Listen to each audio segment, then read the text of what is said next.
오늘은 이제 에베소서 1장 12절 말씀을 읽고 또 주님 주시는 은혜를 나누도록 하겠습니다. 에베소서 1장 12절 말씀입니다. 이는 우리가 그리스도 안에서 전부터 바라던 그의 영광의 찬송이 되게 하려 하심이라. 자, 여기 보면 참 놀라운 말씀이 있습니다. 그것은 뭐냐면 우리가 바로 하나님의 영광에 찬송이 된다고 하는 것입니다. 그런데 여기 보면 이제 우리가 누군가, 이제 여기서 우리라고 하는 것은 이제 그리스도 안에서 전부터 바라던 우리가 이제 하나님의 영광에 찬송이 되게 한다. 이제 이런 엄청난 이제 말씀이 있습니다. 그래서 우리가 이제 이 말씀을 한번 좀 자세하게 좀 살펴보면서 우리는 누구인가 라고 하는 부분을 이제 살펴보겠습니다. 그리고 그리스도 안에서 전부터 바라던 사람들이라고 하는 이제 의미가 무엇인가 좀 살펴보고요. 이제 하나님의 영광에 찬송이 된다라고 하는 것이 이제 무슨 뜻인지 살펴보도록 하겠습니다. 자, 우리가 이제 이 에베소 교회를 이루고 있는 이제 구성원들에 대해서 한번 살펴볼 필요가 있습니다. 우리가 이제 사도행전 18장을 보면 사도 바울이 이제 에베소에 와서 먼저는 이제 회당에 들어갔습니다. 사도 바울은 항상 그의 이제 습관대로 또 그의 관례대로 회당에 들어가서 유대인들에게 이제 하나님의 이 복음의 말씀을 이제 풀어서 설명을 했죠. 사도행전 18장 19절을 보니까 이제 에베소에 와서 그들을 거기 머물게 하고 이제 자기는 회당에 들어가서 유대인들과 변론하니 여러 사람이 더 오래 있기를 청하되 허락하지 아니했다. 그렇습니다. 사도 바울이 이제 에베소에 와서 회당에 들어가서 유대인들에게 이제 복음을 전했습니다. 그때 이제 20절에 보니까 여러 사람이 사도 바울이 전하는 복음을 믿었던 것 같습니다. 하지만 이제 사도 바울은 또 이제 에베소를 이제 떠났습니다. 그리고 이제 19장에 보면 사도 바울이 이제 다시 윗지방으로 다녀서 에베소에 왔죠. 근데 거기 보니까 이제 어떤 제자들을 만났어요. 여기서 이제 이 제자라고 하는 단어는 이제 예수님을 믿는 사람들을 가리킵니다. 그런데 이제 사도 바울이 여기서 너희가 믿을 때에 성령을 받았느냐 이렇게 질문했어요. 어떤 제자들인데 뭔가 사도 바울의 마음에 저 사람들이 과연 성령을 받은 사람인가 이제 이런 좀 의심이 들었던 것 같습니다. 그래서 여기 보니까 이제 너희가 믿을 때 성령을 받았느냐. 우리가 이제 영어 성경을 보면 또 이게 표현도 굉장히 좀 다릅니다. 그러니까 믿을 때 성령을 받았느냐 이런 표현보다는 거기 when이라는 단어를 쓰지 않고 이게 since라는 단어를 썼어요. 그러니까 since라는 단어를 쓰면 어떻게 됩니까? 너희가 믿은 이후에 성령을 받았느냐 또 이렇게 되잖아요. 그런데 이제 이들의 대답이 우리는 성령이 계심도 듣지 못하였노라. 그래서 이제 이 사람들이 이제 믿는 사람들이었고 이 성령이 계심도 듣지 못했다는 것은 성령의 존재 자체를 몰랐다 이런 뜻이 아니라 오순절날 성령님이 오셔서 그죠? 또 이 복음을 듣고 믿는 사람들에게 성령을 주신다라고 하는 이런 사실을 이제 이 제자들이 이제 듣지 못했다. 성령 믿는 사람 속에 성령님이 이제 임하시는 것을 우리는 경험하지 못했다. 이런 뜻이죠. 그래서 이제 19장 3절에 보면 바울이 이르되 그러면 너희가 무슨 세례를 받았느냐? 그러니까 이제 요한의 세례니라 이렇게 대답을 했습니다. 바울이 대답하기를 이제 요한이 회개 세례를 베풀어 백성에게 말하되 내 뒤에 오시는 이를 믿으라 하였으니 이는 곧 예수라 하거늘 그들이 듣고 주 예수의 이름으로 그때 이제 침례를 받았죠. 바울이 그들에게 안수함에 성령이 그들에게 임하심으로 이제 방언도 하고 예언도 하니 모두 12사람쯤 되니라. 그래서 이제 우리가 이제 존 넬슨 다비라든가 아니면 윌리엄 켈리라든가 이제 이런 분들은 이 사람들에 대해서 어떻게 말하고 있냐면 이 사람들은 이제 거듭난 사람들이지만 아직 성령을 받지 않은 사람이다. 이렇게 좀 표현을 하고 있습니다. 이것은 이제 우리가 에베소서를 이해하는 데 있어서 대단히 이제 중요한 부분이죠. 그래서 이제 사도 바울이 이제 이들에게 이제 복음을 좀 더 풀어 주었습니다. 이것이 이제 우리가 이거 에베소 1장에 보면 너희 구원의 진리의 말씀, 곧 너희 구원의 복음을 듣고 믿어 성령으로 인치심을 받았다라고 하는 이제 구절과 연결이 되어 있는 것입니다.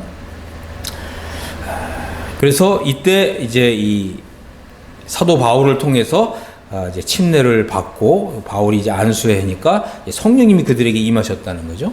그리고 이제 이러한 이 성령님이 임하셨다고 하는 좀 이렇게 좀 가시적인 이런 표현, 과시적인 어떤 증거, 이게 뭐냐면 이제 방언도 하고 예언도 했다. 이렇게 말씀하고 있는데 이때 이제 12사람쯤 됐다 그랬죠. 그래서 18장에 보면 이제 여러 사람이 믿는 사람이 또 있었고 또 여기 19장에 보니까 여기 이제 12사람 정도가 바울이 전하는 복음을 통해서 그죠? 이제 구원을 받게 되는 이런 모습을 볼 수가 있습니다. 이제 19장 8절에 보면은 이제 바울이 회당에 들어가서 그죠? 이제 다시 석 달 동안 3달 동안 담대히 하나님 나라에 관하여 이제 강론을 했고 권면을 했어요. 그런데 이제 어떤 사람들은 마음이 굳어서 순종하지 아니했지만 무리 앞에서 이제 이 하나님의 이런 말씀을 이제 비방했죠. 그러니까 이제 바울이 그들을 떠나서 이 제자들을 따로 세웠어요. 그러니까 믿는 사람들이 이미 있었던 거죠. 이 제자들을 따로 세우고 이제 두란노 서원에서 날마다 하나님 말씀을 전했습니다. 이 사도 바울은 과연 이제 이때 어떤 말씀을 전했을까? 그죠? 우리가 이제 이것은 쉽게 추론할 수가 있습니다.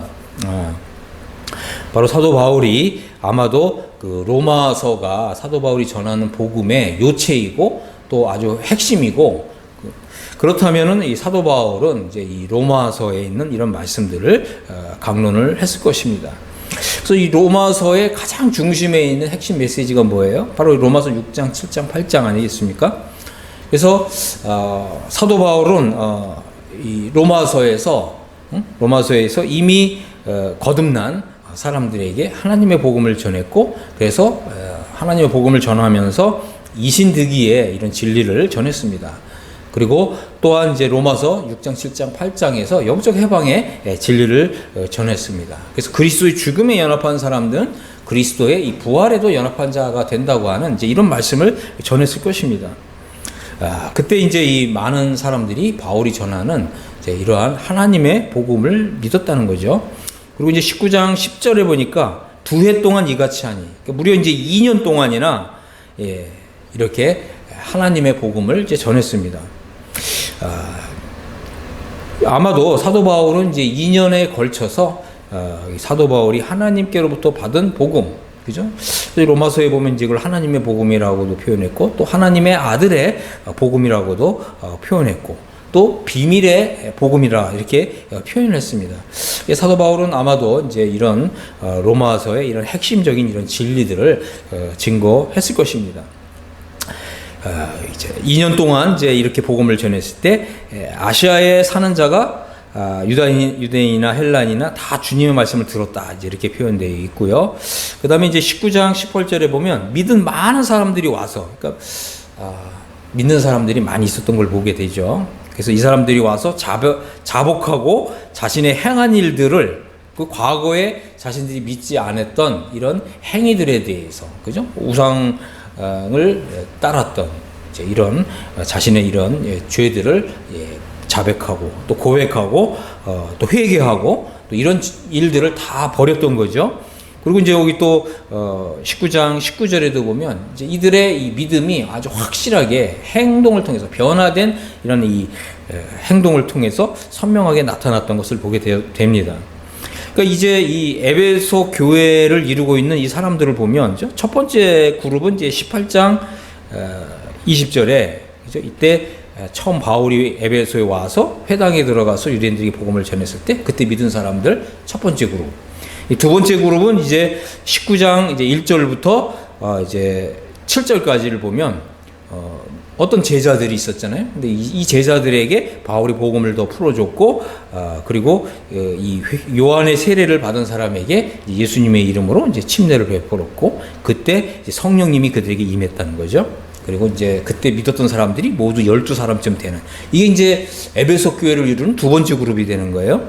그 다음에 이제 세 번째 그룹은 이제 19장 8절에 보면은 바울이 회당에 들어가서 석 달 동안 하나님의 나라에 관해서 강론을 했을 때, 또 권면을 했을 때, 이때 믿었던 사람들, 이때 이 제자들이 있었다는 거죠.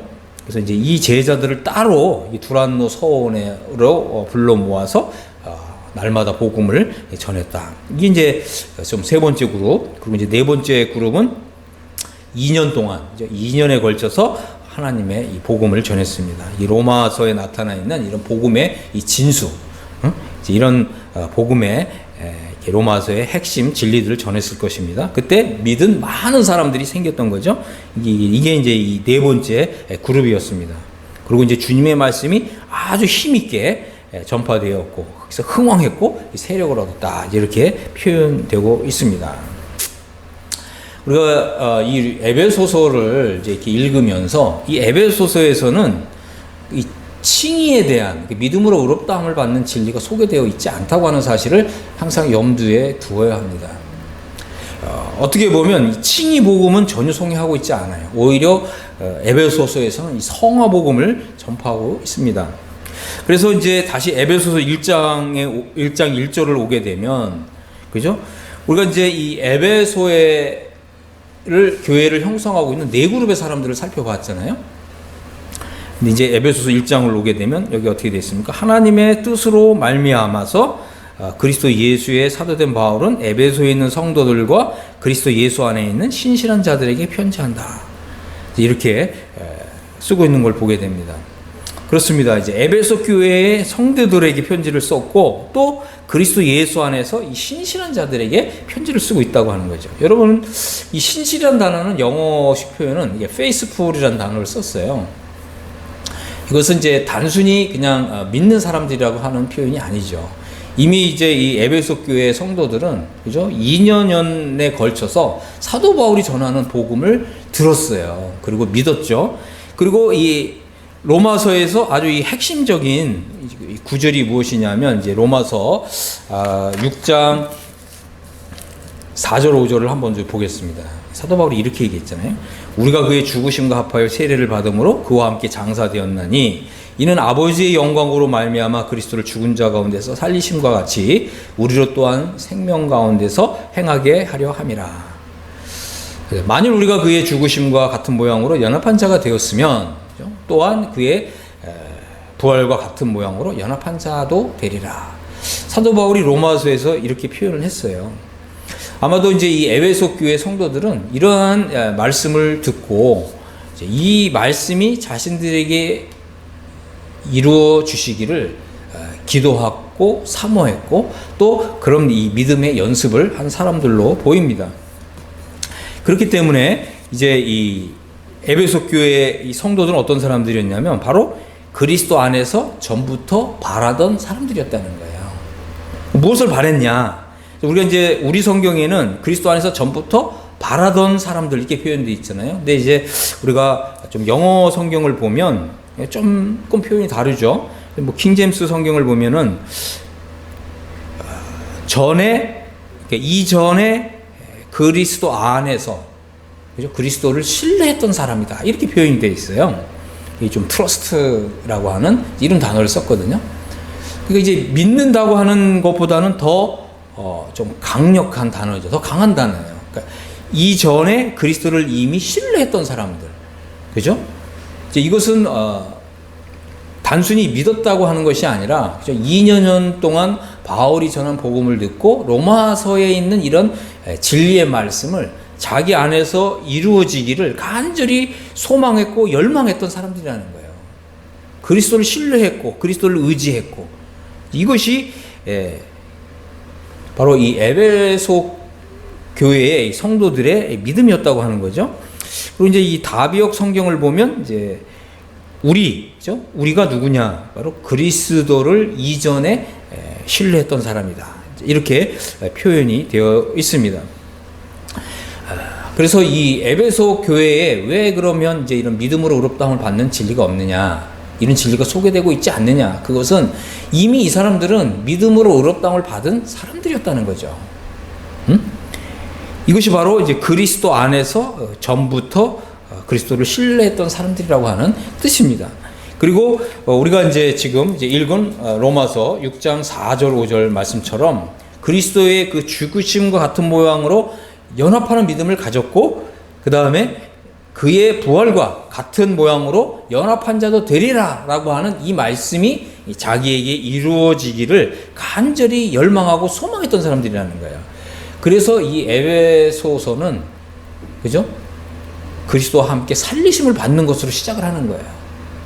여러분들이 바로 이제 이 사도 바울의 서신이 이러한 이 흐름을 따라서 전개되고 있다고 하는 것을 분명하게 인식할 필요가 있습니다. 이 사도 바울은 이제 이 복음을 좀 다양하게 표현을 했습니다.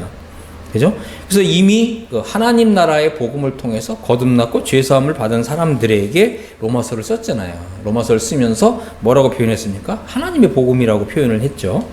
이 사도 바울이 이제 각 교회별로 복음을 좀 다양하게 표현하고 있다고 하는 것을 우리가 좀 인식할 필요가 있죠. 예를 들면 이제 고린도 후서 4장에서는 복음을 어떻게 표현했냐면 그리스도의 영광의 복음이다 이렇게 표현을 했습니다. 그리고 지금 이제 이 에베소서에서는 복음을 어떻게 표현하냐면 13절을 보겠습니다. 1장 13절에 보면 이 에베소 교회 성도들은 이제 바로 그리스도 안에서 진리의 말씀 곧 너희의 구원의 복음을 듣고 그 안에서 또한 믿어 약속의 성령으로 인치심을 받았다 이렇게 표현하고 있습니다. 바울이 참 독특하게 표현을 했어요. 너희의 구원의 복음이다 이렇게 표현한 거예요. 그냥 구원의 복음이다 이렇게 표현을 안 했어요. 응? 그래서 너희 구원의 복음, 이것은 이제 무슨 뜻이겠습니까? 그 에베소 교회 성도들에게 이루어진 구원의 복음이라고 하는 것입니다. 그래서 사도 바울은 이제 에베소서에서 복음을 표현할 때 너희 구원의 복음이다 이렇게 표현을 했다고 하는 것입니다. 그래서 우리가 이제 이 복음을 이제 믿는 게 있고, 또 복음을 신뢰하는 게 있고, 또 복음에 충성스러운 게 있고, 그죠?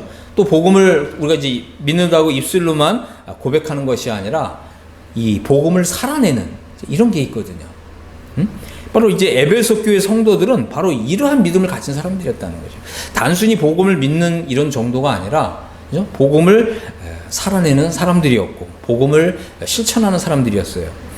그리고 또 우리가 이제 이 바울의 후기 서신이라고 불릴 수 있는 이 빌립보서에는 사도 바울이 또 이런 표현을 했잖아요. 두렵고 떨림으로 너희 구원을 이루라 이랬거든요. 이 빌립보 교회를 향해서는 너희 구원을 이루라 이렇게 표현을 했고, 에베소 교회에서는 뭐라고 얘기했다고요? 너희 구원의 복음을 너희가 믿었다 이렇게 얘기하고 있어요.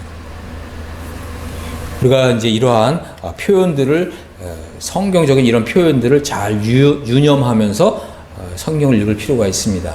특별히 또 사도 바울의 서신 가운데서 초기에 쓴 서신들과 또 후기에 쓴 서신들, 그리고 성경에서 이렇게 표현하는 이러한 문구들, 이런 표현들을 자세하게 주목해서 살펴볼 필요가 있다고 하는 것입니다. 빌립보 교회 성도들에게는, 그죠? 두렵고 떨림으로 너희 구원을 이루라 이렇게 표현을 했다는 거예요. 하지만 에베소 교회에서는 너희가 진리의 말씀 곧 너희 구원의 복음을 듣고 그 안에서 믿었다. 그리고 성령의 인치심을 받았다. 이렇게 말씀하고 있는 것입니다.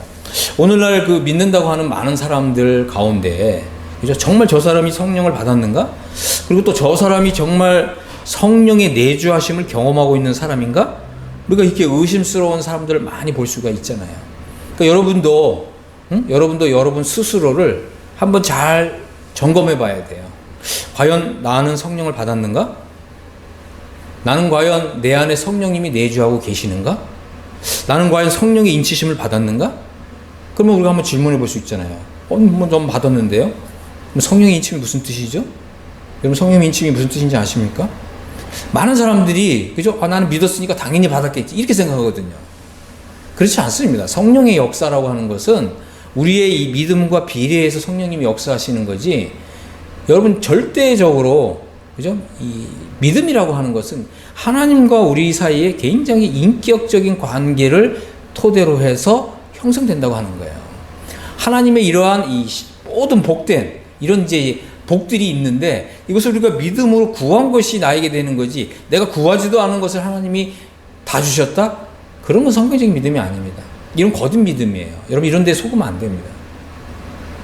응?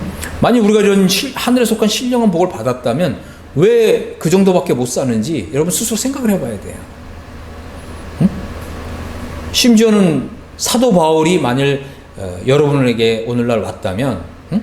지금 사도행전 우리가 19장에서 본 것처럼 당신에게는 뭔가 성령을 받은, 또 성령님이 내주하시고 또 성령님이 당신의 삶을 주관하시고 이끌어 가시는 것이 안 보이는데,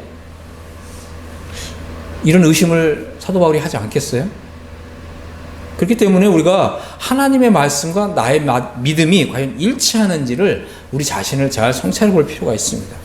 기준은 무엇이냐면 하나님의 말씀이에요. 하나님의 말씀. 오늘 많은 사람들이 나는 하나님을 믿어요. 나는 또 성경을 믿어요. 난 성경을, 신구약 성경을 다 믿어요. 그러면서 어떻게 살아요? 믿지 않는 사람처럼 살잖아요. 여러분, 그런 헛된 믿음에서 빨리 깨어나시기 바랍니다. 그런 헛된 믿음에서 빨리 돌아서길 바랍니다. 그리고 여러분들이 이제 이 에베소서를 읽으면서 과연 나의 믿음이 이런 에베소서에서 말씀하고 있는 이러한 사도 바울이 말하고 있는 참된 믿음과 과연 일치하느냐, 이것을 따져보고 살펴볼 필요가 있습니다. 심지어 사도 바울은 이제 에베소서 6장 19절에 보면 이런 말씀을 했거든요. 이 복음의 비밀이라는 표현을 썼어요. 그 복음이 비밀이라는 거예요. 여러분, 이 복음이 비밀이라는 것이 무슨 뜻인지 여러분 아십니까? 이 사도 바울이 비밀이라는 단어를 쓸 때 이것은 구약 성경에는 게시되지 않았던 이러한 비밀을 말하고 있습니다. 원래 이제 이 비밀이라는 단어가 무스테리온이라는 단어인데, 이게 오히려 이제 이걸 번역을 하면 미스테리라고 번역이 돼야 되는 거예요. 신비라고 번역이 돼야 되는데, 또 이게 우리 단어가 가지고 있는 뉘앙스가 신비 그러면 뭔가 사람들이 굉장히 뭐 신비적인 거 이런 걸 생각하거든요. 그러니까 그 원어의 뜻을 충분하게 반영하지 못하고 있어요. 그래서 우리가 이제 비밀이라는 단어를 쓰는 것입니다. 그래서 이 비밀이라고 하는 것은 뭔가 신비롭고 이런 것이 아니라 구약 시대에는 하나님께서 감추어 두셨지만 신약 시대에 열어주신, 이것은 이제 비밀이라고 부르는 것입니다. 응? 그런데 우리가 또 알아야 될 건 뭐냐면, 그죠? 마태복음에는 이제 천국의 비밀이 있잖아요. 그런데 바로 이 교회의 비밀, 그죠? 또 그리스도와 연합을 이루어서 하늘에 속한 자가 되고 하늘에서 그리스도와 함께 앉는 이러한 진리는 바울에게만 또 계시된 또 이러한 복음이라고 하는 것을 이해할 필요가 있습니다. 그래서 내게 말씀을 주사 나로 입을 열어 복음의 비밀을 담대히 알리게 하옵소서, 이렇게 말했다는 거예요. 이것은 왜 그렇습니까? 우리가 이 구약 성경의 이러한 이 계시만으로는 사도 바울이 주님께로부터 받은, 그죠? 이 비밀의 계시를 이해할 수 없다는 거예요. 오늘날 많은 사람들이, 많은 그리스도인들이 이 비밀의 계시를 잘 몰라요.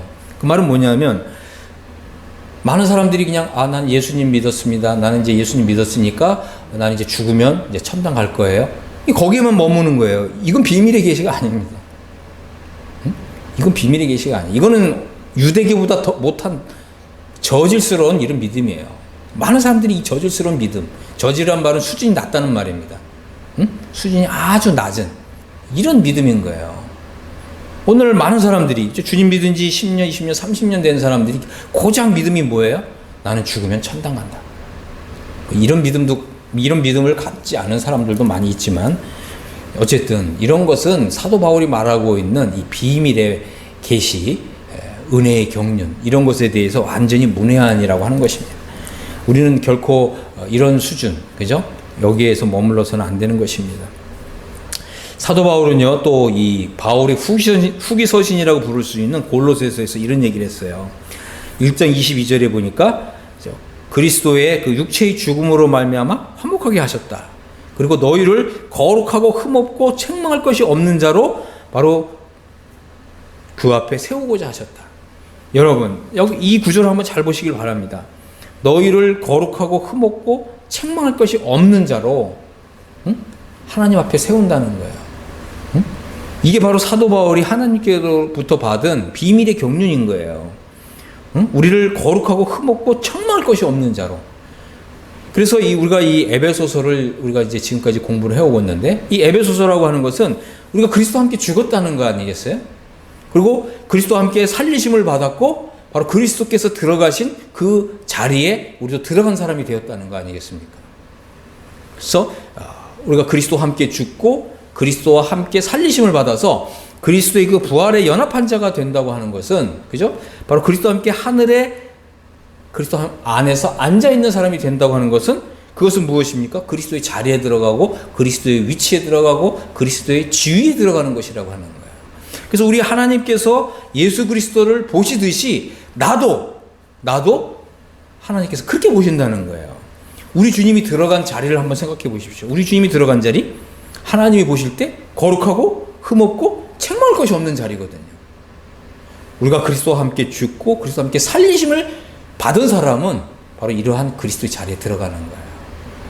이것이 바로 사도 바울이 하나님께로부터 받은 바로 복음의 비밀이라고 하는 것입니다. 우리는 이제 정말 거듭났다면, 그죠? 거듭났다면 이 초보적인 이런 믿음을 버려야 된다는 거예요. 떠나야 된다는 거예요. 그리고 바로 이 완전에 속한 진리, 그리고 하늘에 속한 이런 진리를 우리가 배우고 익혀야 된다는 거예요. 바로 이 에베소 교회 성도들이 무려 2년 넘게 사도 바울을 통해서 이 진리를 배웠다는 거죠. 그리고 이것이 이루어지도록, 무엇이 이루어져요? 그리스도와 함께 죽은 자로서 그리스도의 그 부활에도 함께 연합한 자가 되기를 전부터 바라고 소망했고 기도했고 그랬던 사람들에게 이제 비로소 이것이 이루어졌다고 선포하는 것이 바로 에베소서라고 하는 것입니다. 그래서 우리가 이제 이 그리스도의 부활에도 연합한 자가 되었다고 하는 이런 믿음을 갖게 될 때 우리는 그리스도의 자리에 들어가고 그리스도의 위치에 들어가고 그리스도의 지위에 들어가는 거예요. 그럴 때 하나님께서는 그리스도를 어떻게 보신다고요? 그리스도를 거룩하고 흠이 없고 책망할 것이 없는 자로 보신다는 거예요. 마찬가지로 우리도 그리스도의 죽음에 연합하고 그리스도의 부활에 연합한 자가 되면 하나님이 나를 보실 때 어떻게 보신다고요? 나를 거룩하고 흠없고 책망할 것이 없는 자로 보신다는 거예요. 우리가 이런 믿음을 가질 때 이제 하나님께서는 우리를, 그렇죠? 하나님의 영광의 찬송이다 이렇게 부르신다는 거예요. 이거 얼마나 감격스럽습니까? 여러분 이런 감동을 받아보신 적이 있습니까? 하나님이 나를 하나님의 영광의 찬송으로 보신다. 이거는 무슨 뜻이겠어요? 하나님의 영광의 자랑거리로 보신다는 거예요. 우리 아버지 하나님께서 우리 주님을 지극히 높이셨잖아요. 지극히 높여서 하나님 보좌 우편에 앉히셨거든요. 마찬가지로 우리도 하나님께서 우리를 지극히 높이시는 거예요. 하늘에 있는 모든 천상에 있는 존재들 가운데서 그리스도의 자리에 들어간 사람, 그리스도의 위치에 들어간 사람, 그리스도의 지위에 들어간 사람 하나님이 지극히 높이셔서 영광의 찬송이 되게 하신다는 거예요. 응? 하나님 아버지께서 바로 우리를 하나님의 그 자랑거리로 삼으신다는 거예요. 봐라 이렇게 들어 올리신다는 거예요. 그러니까 이런 믿음에까지 도달해야 되는 것이고 바로 이런 믿음에 도달하게 해주는 것이 바로 에베소서라고 하는 것입니다. 자, 그래서 이제 우리가 이제 이 부분을 조금 정리를 하면 이렇습니다. 우리가 이제 에베소서 1장 12절 말씀을 보고 있잖아요. 그래서 어떤 사람들이 하나님의 영광에 찬송이 되느냐, 그죠? 바로 1장 3절입니다. 1장 3절에 보니까 그리스도 안에서 하늘에 속한 모든 신령한 복을 받은 사람, 바로 이런 사람들이 하나님의 영광에 찬송이 되는 것입니다. 두 번째 1장 5절을 보니까 그 기쁘신 뜻대로 우리를 예정하사 예수 그리스도로 말미암아서 자기의 아들들이 되게 하셨으니, 그렇습니다. 바로 예수 그리스도로 말미암아서 하나님의 아들들이 된 사람들이 바로 하나님의 영광에 찬송이 됩니다. 우리는 거듭나는 것은 하나님의 자녀가 되는 진리다라고 하는 것을 이미 공부를 했습니다. 우리는 하나님의 아들들이 되는 진리를 공부할 필요가 있습니다. 이것이 바로 그리스도의 부활에 연합하는 믿음인 것이죠. 우리는 이제 이 하나님의 거듭나서 하나님의 자녀가 되는 여기에 안주해서는 안 됩니다. 우리는 이제 거듭난 하나님의 이제 자녀로서 이제 예수 그리스도와 동일한 하나님의 아들들이 되는 이런 진리를 믿음으로 받아들일 필요가 있습니다. 바로 이것이 양자사모의 진리입니다. 우리가 양자사모의 진리를 여러분들이 개인적으로 공부하실 필요가 있습니다. 그럴 때 예수 그리스도로 말미암아서 하나님의 아들들이 되는 거예요. 아, 나는 이제 하나님의 아들들이 되었다. 이 말은 뭐겠어요? 바로 예수 그리스도의 이 하나님 나라를 통치할 때 통치권을 나눠준다는 거예요. 예수 그리스도와 함께 왕으로서 통치할 사람으로 바로 선택되는 거예요. 이게 바로 하나님의 아들들이 되는 사람들입니다. 그래서 하나님의 아들들이 된 사람은 장래 우리 하나님 아버지께서 예수 그리스도를 지극히 높이셨듯이 하나님의 아들들이 된 사람도 지극히 높여주시는 거예요. 봐라. 그래서 하나님의 영광에 찬송이 되는 거예요. 이게 얼마나 감격스럽습니까? 자, 그 다음에 1장 7절을 보니까 그리스도 안에서 그의 은혜의 풍성함을 따라 그의 피로 말미암아서 속량 곧 죄사함을 받았다. 그렇습니다. 이제 그리스도 안에서 하나님의 은혜의 풍성함을 따라서 그리스도의 피로 말미암아서 속량 곧 죄사함을 받은 사람들은 그죠? 하나님의 영광에 찬송이 되는 것입니다.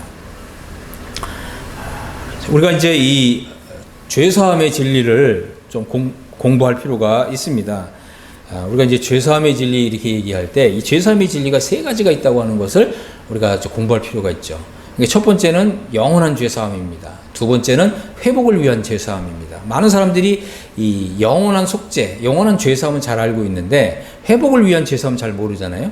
이 회복을 위한 죄사함의 진리를 소개하고 있는 것이 바로 요한 서신서입니다. 요한 1서예요. 여러분 요한 서신서를 꼭 읽으시길 바랍니다.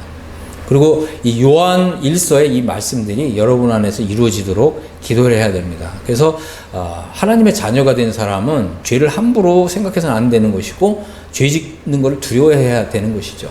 왜 그렇습니까? 죄를 짓는 즉시 하나님 아버지와의 사귐이 끊어지기 때문에 그렇습니다. 하나님 아버지와의 관계가 끊어지는 건 아닌데 하나님 아버지와의 친밀한 사귐이 끊어지는 거죠. 그리고 빛 가운데서 사는 삶이 끊어지는 거예요. 그래서 빛 가운데 사는 삶이 끊어지니까 어떻게 돼요? 영적으로 무기력하고 무능력한 삶을 사는 거죠. 그래서 이 자신의 이 죄를 자백하고 모든 불의에서 깨끗함을 받지 않는 사람은 결국은 하나님 아버지께로부터 징계를 받는 거예요. 그래서 여기에 이제 치리적인 제사함의 진리가 있는 것입니다. 그래서 하나님 아버지께서는 그죠? 하나님의 자녀가 죄를 짓는다고 해서 뭐 그의 구원을 취소한다던가 그러지 않으시죠. 그러나 하나님과의 관계가 소원해지게 되는 거죠. 그리고 우리가 빛 가운데서 하나님과 하나님의 아들과의 이 사귐의 관계가 훼손되기 때문에 우리가 영적으로 무기력하고 하나님을 위해서 아무런 열매를 맺지 못하는 그런 상태에 떨어지게 되는 것입니다.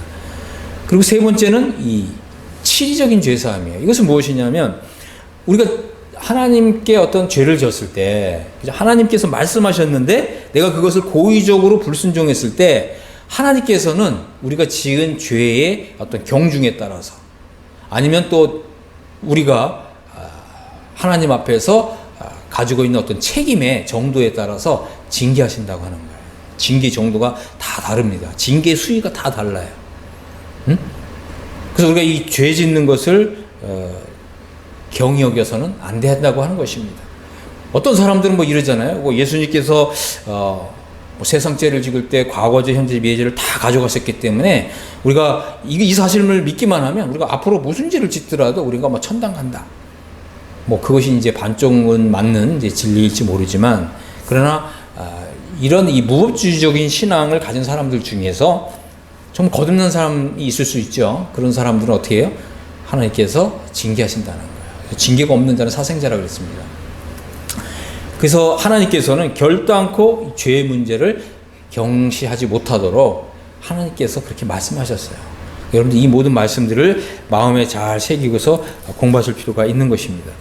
자, 그래서 우리가 이러한 죄사함이 세 가지, 영원한 죄사함, 회복을 위한 죄사함, 또 치리적인 죄사함, 그래서 이제 통치적 차원에서의 죄사함이라고 부르는 것입니다. 그래서 우리가 하나님 앞에서 거듭난 하나님의 자녀로서 죄를 지었을 때 우리가 이 죄를 회개하고 자백하고 그리고 다시 그 죄 짓는 것을 좀 두려워하면서 또 하나님을 경외하면서 우리가 이 세상을 살아갈 필요가 있다고 하는 것입니다. 그래서 이 죄사함의 이런 진리 가운데서 거하는 사람, 이러한 이 죄사함의 진리를 잘 알고서 이 죄사함의 이런 진리가 주는 유익을 맛보면서 경험하면서 가는 사람은 그 마지막에 바로 하나님의 영광에 찬송이 된다고 하는 것입니다. 자, 그 다음에 이제 네 번째는 1장 11절을 보니까 모든 일을 그의 뜻의 결정대로 일하시는 이의 계획을 따라서 우리가 예정을 입어서 그 안에서 기업을 얻었다. 우리가 이제 지난주에 이 말씀을 공부를 했습니다. 그렇습니다. 모든 것은 이제 하나님의 뜻의 결정대로 역사하시는 거예요. 그래서 우리가 하나님의 이러한 뜻의 결정이 무엇인가 이것을 공부할 필요가 있는 거죠. 하나님 말씀을 읽어야 됩니다. 그리고 묵상해야 되고요. 또 하나님 말씀을 공부를 해야 돼요.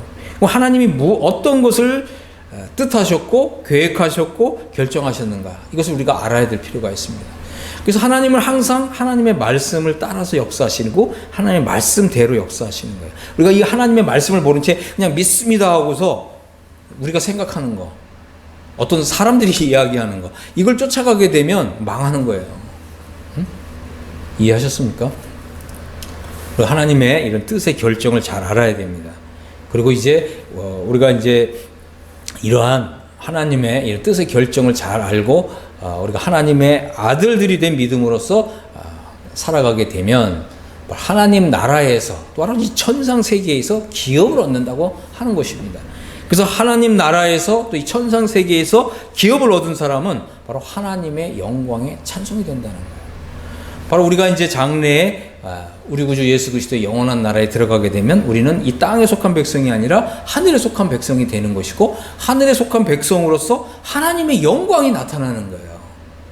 이 영광은 다 차등이 있습니다. 여러분 많은 사람들이 엉터리 믿음을 갖고 있잖아요. 그러니까 구원받은 성도들이 하나님 나라에 들어가면 영광이 다 똑같다고 생각하거든요. 천만의 말씀이에요. 그 선교적인 믿음이 아닙니다. 사도 바울이 고린도서 15장에서 분명히 얘기하고 있잖아요. 해의 영광, 달의 영광, 별의 영광, 별과 별들의 영광. 영광이 다 다른 거죠. 근데 어떤 사람은 바로 하나님의 영광이 찬송이 된다는 거예요. 응? 바로 우리가 이 찬송의 주제가 된다고 하는 것입니다. 정말 이 천상 세계에서, 그죠?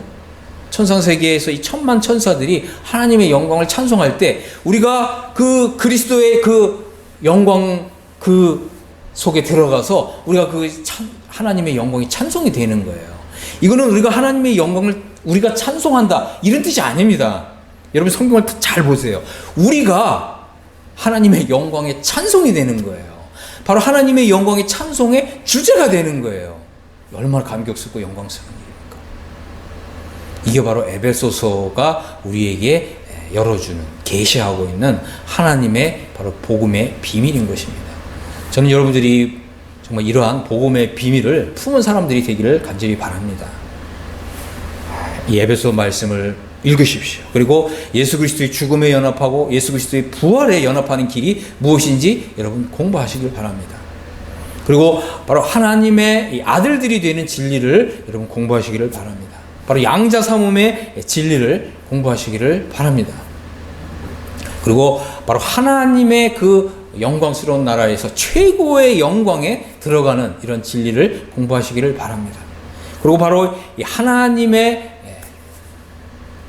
나라에서, 그죠? 바로 이 세 번째 하늘, 첫 번째 하늘, 두 번째 하늘, 이 세 번째 하늘, 바로 이 3층천에 올라가는 이런 진리들을 공부하시기를 바랍니다.